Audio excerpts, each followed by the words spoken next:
আসসালামু আলাইকুম সবাইকে, কেমন আছেন সবাই? চলে এসেছি নতুন আরেকটা ডেইলি ভ্লগ নিয়ে। দিনটা ছিল ঈদের পরের দিন। ঈদের পরের দিনটা আমার খুবই রিল্যাক্সে কেটেছে, কারণ ঈদের আগের দিন টুকটাক অনেক বেশ কিছু কাজ করেছিলাম।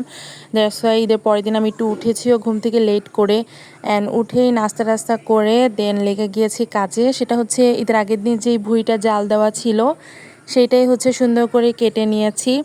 আর হচ্ছে ঈদের দিন তো অনেক কিছু রান্না হয়েছিল মাটির চুলায়, তো পাতিলগুলো একদম সুন্দর করে ধুয়ে নেওয়া হয়েছে, যেহেতু সব পাতিল একদম কালি কালি হয়ে গিয়েছিল। ঈদের পরের দিনের সকালে আমি তেমন আর কোনো কাজ করি নাই, দ্যাটস ওয়াই আমার আর কোনো ক্লিপ নাই সেই দিনের।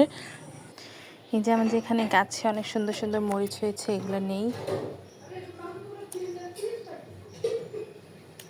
আমাদের বাসার সামনেই হচ্ছে আব্বু ওই যে তেলের বোতলে অনেকগুলো মরিচের গাছ লাগিয়েছিল, ছাদেও আছে, বাট বাসার সামনে থেকে কিছু মরিচ ছিঁড়ে নিলাম। এই মরিচগুলো দেখতেও কী যে সুন্দর। তারপর খাওয়া দাওয়া করে বাসে একটু রেস্ট নিয়ে বিকালে ছাদে এসেছিলাম। আর ছাদে এসে এই যে আমার ঘাস খাওয়া বিড়াল, ঘাস খায় আমার বিড়াল, এটা হচ্ছে আমি এর আগেও একদিন শেয়ার করেছিলাম।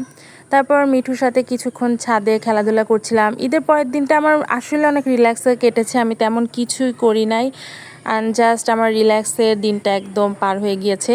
সন্ধ্যাবেলা আমার বোন হচ্ছে হোমমেড মোগলাই বানাচ্ছিল সবার জন্য, তাও ওই রেসিপিটা একটু শেয়ার করতে চেয়েছিলাম, বাট সেটাও করা হয় নাই, কারণ এটা খুবই সহজ, নর্মাল এমনি পেঁয়াজ মরিচ ডিম দিয়ে করা হয়েছিল। বাট খেতে আমার এটা অনেক ভালো লাগে। বাহিরের মোগলাই তো অনেক খাওয়া হয়েছে, এবার একটু হোমমেড খাওয়া যাক। কারণ বাহিরের যে খাবার দাবারের অবস্থা, আমার আসলে চারপাশের অবস্থা দেখে এখন মনে হয় যে বাসায় আমি যেটাই খাই যেটাই বানাই সবই হচ্ছে সর্বোচ্চ ভালো। বাহিরের আমি পানি পানি খেলেও আমার মনে হয় ওইটাও বাদ।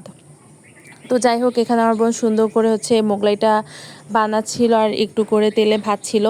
অ্যান্ড এদিকে দেখতে দেখতে সবগুলো মোগলাই ভাজা হয়ে গিয়েছে, অ্যান্ড এগুলো হচ্ছে মোগলাইয়ের মতো করে কেটে নিব। এদিকে আমি হচ্ছে বাসায় হচ্ছে চাটনিও বানিয়েছি তেঁতুলের। আমি হচ্ছে যে ফুচকার চাটনি যেভাবে বানাই ওইভাবে হচ্ছে এটা একটু বানিয়েছি, বাট ঘন করে। সাথে আমার আম্মুর বানানো আলু চিপসও ছিল। মোটামুটি এখন সবই হোমমেড আমি নাস্তায় আজকে আমরা খেলাম সবাই। দেন রাত্রেবেলা হচ্ছে, রাতে না সন্ধ্যার কিছুক্ষণ পরে আবার কিছু ফল কাটা হলো বাসার সবার জন্য। যদিও ঈদের পরের দিন, কিন্তু আমার মনে হয় ঈদের দিনের মাংস খেয়ে আমার ঈদের পরের দিন থেকে মাংস খেতে ইচ্ছে করছিল না।